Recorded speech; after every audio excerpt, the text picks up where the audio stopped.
Nah, jadi tempat itu para jamaah sampai sekarang masih ada, diabadikan. Dan itu adalah salah satu tempat yang mustajab. Ya, tempat mustajab pertemuan Jibril dengan Rasulullah SAW di saat Jibril mengajarkan tata cara salat dan juga memberitahukan awal dan akhir waktu setiap salat fardu. Nah, jadi bapak-bapak, ibu-ibu kalau ke Mekah, salah satu tempat mustajab itu di situ tuh. Nah, kami alhamdulillah baru seminggu ya datang ya. Hari Selasa kemarin enggak salah. Iya kah? 2 minggu sudah, lupa sudah. Seminggu ya, seminggu lupa. Seminggu yang lalu baru datang, hari Selasa kemarin baru datang. Bawa jamaah dan jamaah itu kami beritahukan inilah tempat mustajab. Nah, yang mana guru? Kita lihatkan di Facebook, lihatkan di Google. Nih tempat Jibril dengan Rasul bertemu di sini. Oh iya, paham sudah. Jangan saya ngantarin, kalau saya ngantarin setiap jamaah kewalahan kami. Ya, kalau kami yang ngantarin terus jamaah ini jamaah itu kewalahan kami. Nah ini kami beritahukan ini tempatnya. Nah ya, tata caranya mendekati Ka'bah tuh begini caranya. Bagaimana caranya mencium Hajar Aswad tuh begini tata caranya. Supaya nggak terlalu desak-desakan. Bisa nggak? Bisa. Katanya. Sudah. Nanti setelah selesai nanti laporan. Alhamdulillah kami tadi ke tempat ini. Ke Multazam. Ke tempat Jibril dengan Rasul. Itu kami berdoa di situ. Nah silakan. Itu tempat-tempat mustajab. Nah tempat itu diabadikan sampai sekarang masih ada. Alhamdulillah. Nah, kalau makom Ibrahim itu ini banyak orang paham makom Ibrahim. Ini banyak orang nyentuh itu apa semuanya. Makom Ibrahim itu bukan makom kuburan yang seperti kita katakan. Kalau kita kan bilang makam itu apa ya? Kuburan, mau kemana itu? Mau ke makam bapakku, mau ke makam guruku, mau ke makam ibuku. Makam itu istilah kita adalah kuburan. Tapi makam yang disebut di makam Ibrahim itu bukan kuburan. Tapi apa ya? Bekas telapak Nabi Ibrahim alaihi salatu wassalam ketika bangun Ka'bah. Kan Ka'bah itu tinggi tuh, berapa meter, mungkin setinggi ini, mungkin apa ini masjid kita ini. Mungkin lebih tinggi lagi. Berapa tinggi ini? Saya juga kurang hafal berapa tinggi Ka'bah itu. Lebarnya berapa, panjangnya berapa itu ada itu di Google. Buka aja itu. Tanya Syekh Google Al-Yutubi. Ya. Syekh Google Al-Yutubi berapa panjangnya, berapa lebarnya, berapa tingginya. Nah jadi Nabi Ibrahim itu ketika bangun Ka'bah kan pakai batu tuh dibangun. Kalau Nabi Ibrahim sudah nggak nyampe lagi ngangkat bata ke mana nama tuh atas, maka Nabi Ibrahim itu pakai makom tadi tuh. Ya kalau orang bertukang tuh apa bahasa kitanya? Andang. Pakai andang. Jadi Nabi Ibrahim tuh nginjak di batu makom itu tuh. Jadi makom ini itu bisa bernaik, bisa berturun. Nget. Padahal zaman dulu itu belum ada lagi otomatis elektrik. Ya, kalau zaman sekarang kan sudah pakai listrik, naik tangganya gitu. Zaman dulu belum ada. Ini mukjizat Nabi Ibrahim. Jadi Nabi Ibrahim itu nginjak batu itu, naik, turun lagi. Jadi andang. Dan disebabkan itulah batunya yang diinjak Nabi Ibrahim ini lembut. Kita kan kalau nginjak batu, apalagi batu karang, gimana? Berdarah kaki kita. Berenang begitu, nginjak batu karang kira-kira gimana? Darah. Ya, pas berdarah datang lagi ikan hiu, selesai sudah urusan. Innalillahi wa inna ilaihi raji'un. Jadi Nabi Ibrahim itu menginjak batu tadi, batu itu lembut, lunak bahasa kitanya, lembut, lunak. Sampai akhirnya batu yang keras tadi bebekas. Kalau kita bebekas juga, di mana? Di sendal jepit. Kelamaan kita pakai 1 bulan tuh kita pakai sendal jepit, bebekas dia, ya enggak? Nah, Tapi Nabi Ibrahim mujizatnya batu yang bebekas bentuknya telapak Nabi Ibrahim. Nah itu tuh ya.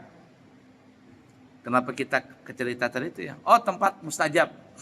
Tempat mustajab. Nah jadi makam Ibrahim itu juga salah satu tempat mustajab. Nah kita kembali ke cerita awal.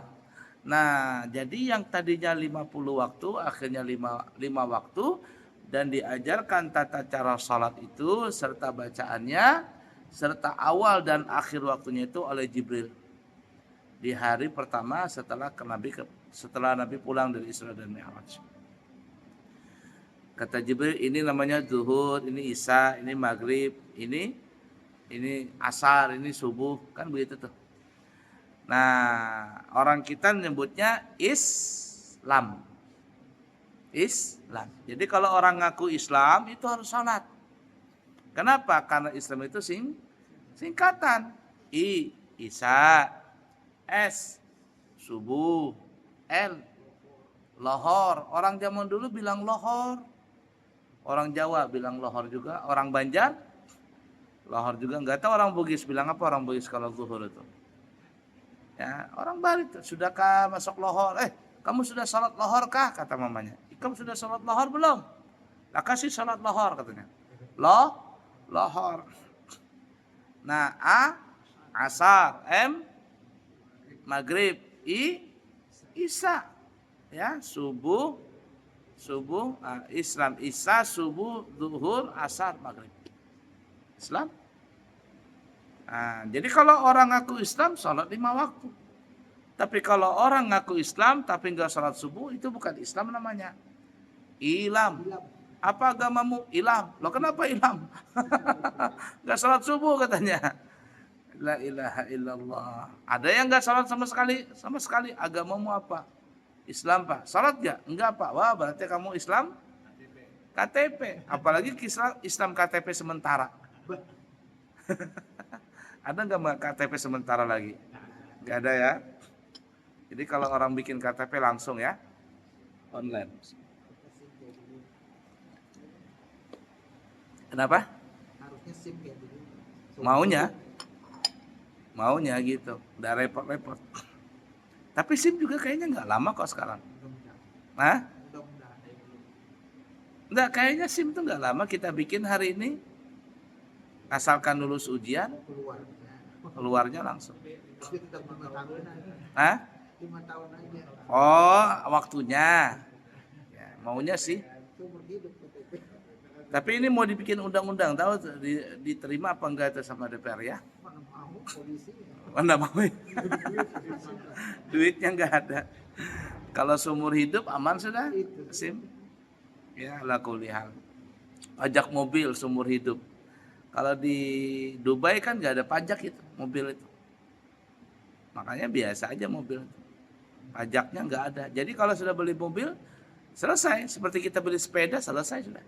Kita beli sepeda enggak pajaknya? Enggak ada. Selesai. Guru, menyelam. Ya. Pas kebetulan pernah membaca ujarnya pajak itu haram.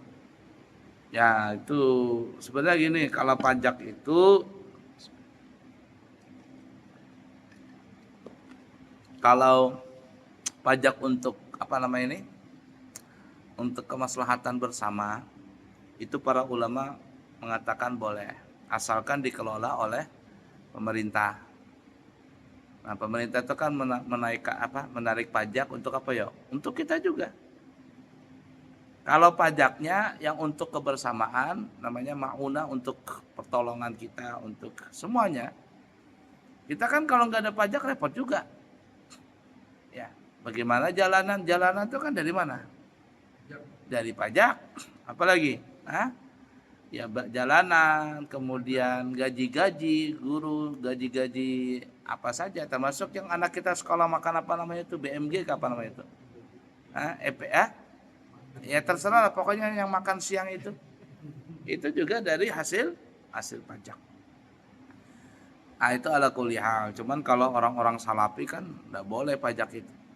Salafi mengatakan enggak ada pajak itu, ya kan ya? Pajak kata mereka enggak boleh. Ya ala kulli hal. Anggaplah itu kita bersedekah aja. Ya, bersedekah. Berapa sih pajak kita ini? Sedikit juga kan? Ya, yang bingung, yang ngeri itu kan yang orang kaya-kaya. Orang kaya-kaya. Kita ini kan cuman pajak motor, pajak mobil, PBB, apalagi? Penghasilan. Hah? Penghasilan. Ya, itu kan yang kerja. Kalau yang cuman swasta kan nggak ada. Kalau yang nggak punya mobil, nggak punya motor, ya sepeda aja nggak ada pajak. Jadi ala kuliah itu apa namanya, untuk kemaslahatan para ulama masih mengatakan boleh, ya. Yang mengatakan haram itu kan bubuhan salafi aja. Ya ala kuliah lah ya. Nah, cuman permasalahannya cara pengelolaan pajak ini yang nanti bisa menjadi masalah. Ya, bisa menjadi masalah. Ya, kita tahu saja lah salah satu instansi pemerintah yang banyak apa namanya itu korupsinya, ya salah satunya Dirjen Pajak, itu bubuhan pajak. Bisa dimainkan. Ini pajaknya umpama 50 miliar umpama. Gimana supaya tulisannya 50 miliar tapi yang dikeluarkan cuman separohnya aja umpama. Nah, itu kena juga ibu bubuhan. Disitulah yang berbahayanya. Ya, disitulah berbahayanya. Wah, sekarang ini banyak pajak, jangankan kita di Saudi aja pajak. Saudi sekarang tuh pajak. Goromah itu yang main tilang-tilang itu. Jadi kalau saya tanya sama supir bis tuh, Pak, sampai nggak takut dengan polisi, Pak? Nggak takut, biasa aja. Yang kita takutkan itu HP-nya. Loh, kok HP-nya sampai yang takut? HP-nya itu, Pak, cek.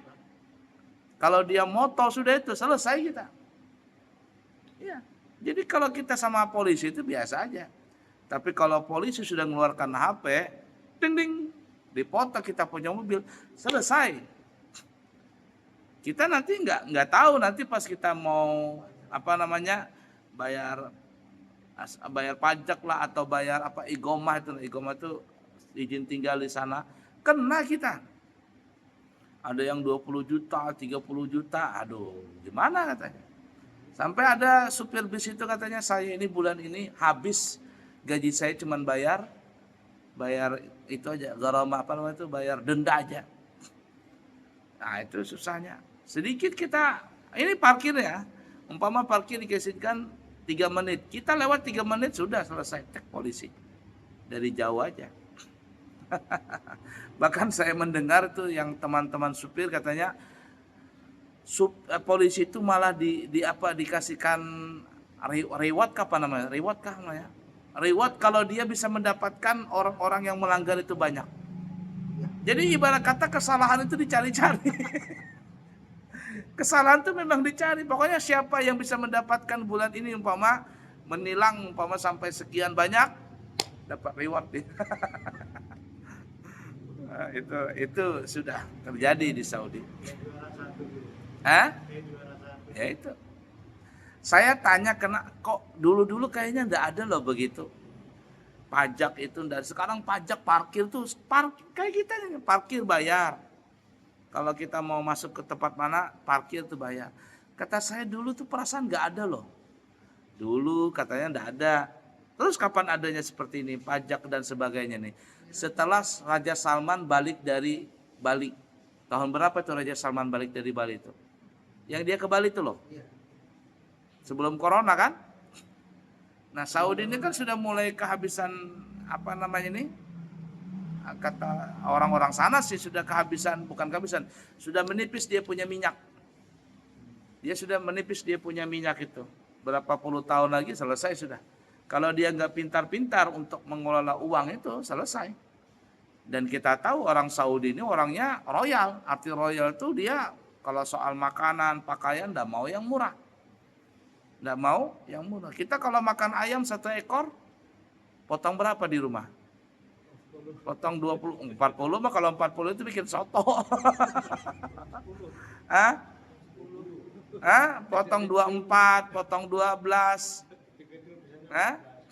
Kalau yang kecil itu 14, kalau yang besar bisa, kalau apa namanya, kalau mau banyak potong 24 atau potong 28. Kecil-kecil kita makan. Kalau kita makan orang resepsi pernikahan tuh nah. Kecil-kecil gayamnya itu. Potongannya itu. Itu mungkin potong 24 itu. 1 ekor potong 24. Orang Arab makan 1 ekor sendirian habis. Orang Arab tuh sendirian habis dia makan. Nah itu royal orang sana.